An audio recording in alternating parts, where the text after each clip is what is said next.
Good afternoon, students. Welcome to the today's session.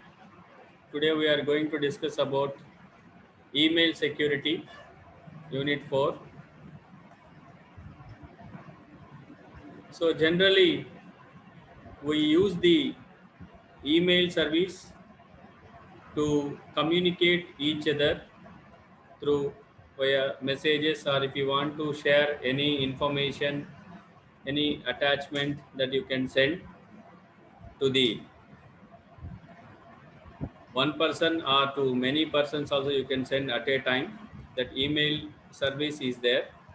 So at past days, we are supposed to send any information through the letters, but nowadays the email communication is a very official communication. So any kind of information you want to share, that can be done very securely between the people. So it is most widely used and regarded network service. Say for example, in this example, it is abc at gmail.com is the sender and cdf at yahoo.com is the receiver. So we may here in this example it was given the subject hi and the content is how are you. So we are sending some information from one end to the another end. It can be done to one person, or you can send the same content to many persons also. So what are the services available in the email security is that you can see here. Confidentiality is there, so it is protected. It will not open to the unauthorized persons. And then authentication of the source. So it's very clearly mentioned that from where the data was sent or it is received. And then message integrity. So the others are not allowed to do any kind of modification on the original message. And then non-repudiation of origin. So non-repudiation means not to deny the truth. So we need to accept the truth or the validity. So say for example, how far it is valid, we need to accept that one. So protection from the denial by the sender. So we should not deny when it is a valid data, okay, when it is a truth. So next one is proof of submission. We can see all the details when you are sent something, when you submitted something. Proof of delivery. So when, what date, what time, all the details that will be recorded. And message flow is confidential. So when you are sending or receiving the data, it is very confidential between the users. Next one is anonymity. So anonymity means we are hiding the sender details to others, right? And then containment. So it is having the ability to maintain the network security.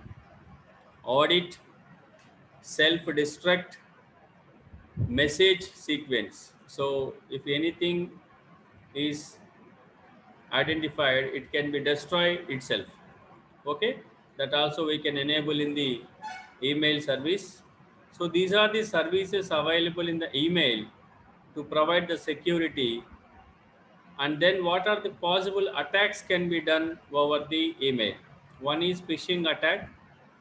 The phishing attack is some unauthorized persons will try to get or will try to find some information like the username, password, that may be directly or indirectly.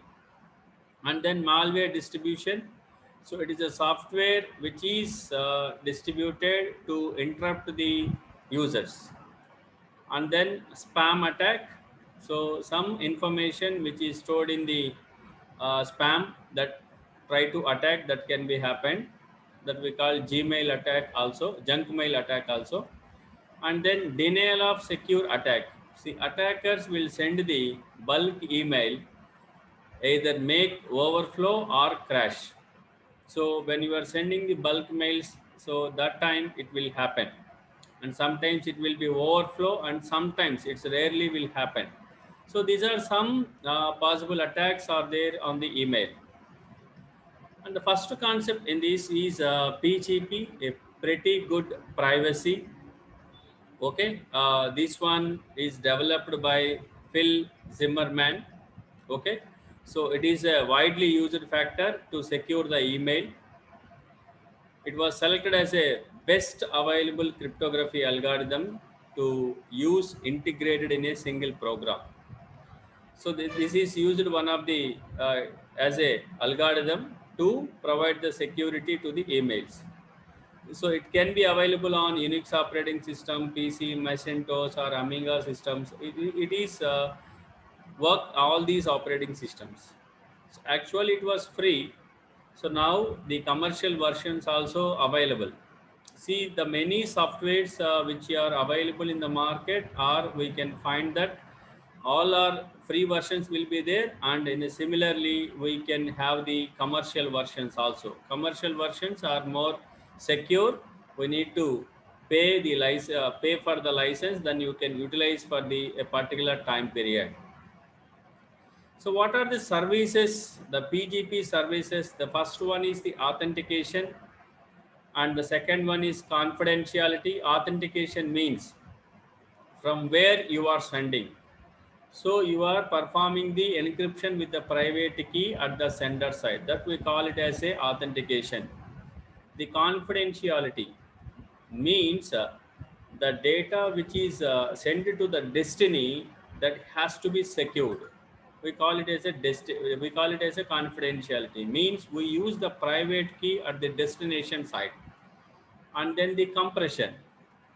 This service is used to compress the data to the minimize the size of the original content.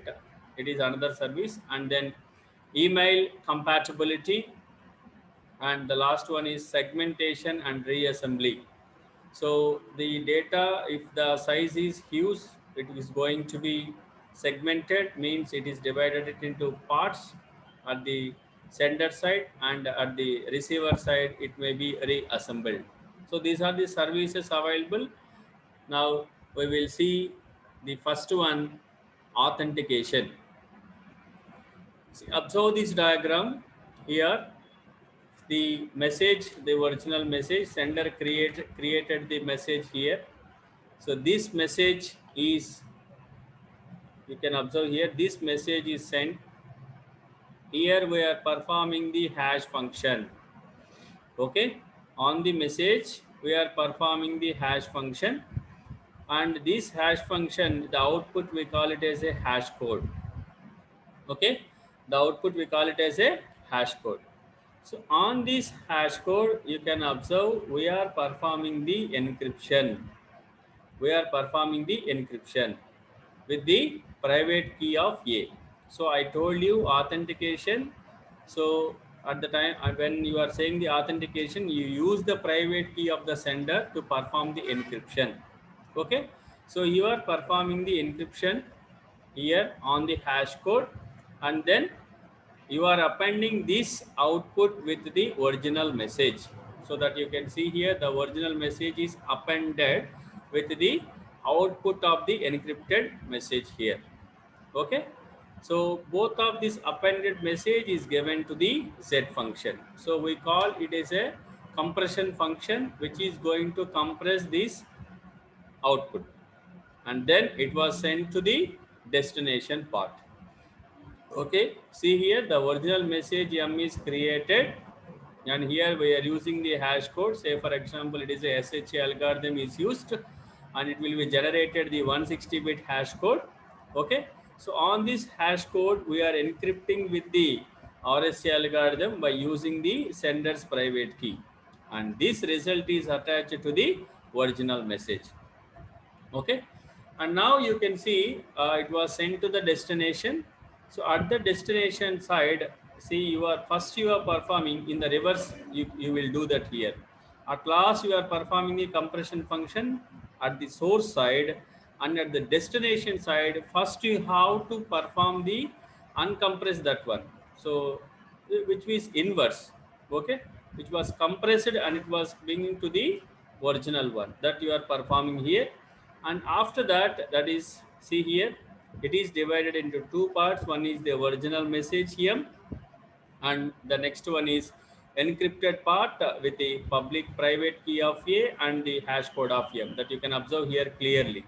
See this part. See the original, here we are appended that the original message along with the encrypted part of this using the private key and the hash code. So that is mentioned here, you can find. Okay, see this one, right? This is the original message M. So on this part we need to perform, because we have performed the encryption. So here on the same this part we are performing the decryption process by using the public key of the A. So who is the sender? A is the sender. See, at the time of this sending, it is performed the encryption by using the private key. The when you are performing the decryption, you must use the public key of the sender A. Okay, so the encrypted part and you are performing the decryption here, then you will get the output, right? See, on this original message, on this message M, here you are applying the hash code, hash function, and then you will get the output. Okay, and that output and this decrypted data is compared each other. If both are equal, if they match, then we can say that it is authenticated. The message is authenticated and acceptable. Okay, otherwise it is not acceptable, right? This is the authentication, the service of the PGP. And the second one is confidentiality. When you say the see here in this authentication, that you can see here we achieved the digital signature and we achieved the authentication. Means you are performing the encryption with the private key. So the attackers or unauthorized persons cannot having the permission to access this data. Okay, so whenever you are performing here, see here we are performing the hash function, on that you are performing the encryption, so we call it as a signature. Here we are it is given the digital signature, right? So we have achieved these two, but you see at the destination side we are using the public key. We are using the public key.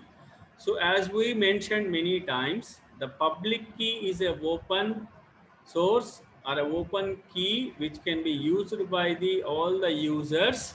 So there is no confidentiality. That message can be seen by the unauthorized persons also. So here, and also another reason I can say here, the original message M, you can observe here, it is appended and sent directly. We are not performing encryption on the original message. We are performing the encryption on the output of the hash function. You can observe here. See the original message, on the original message we are performing the hash function and we are getting the hash code. On the hash code we are performing the encryption. Nowhere we were performed the encryption on the original message.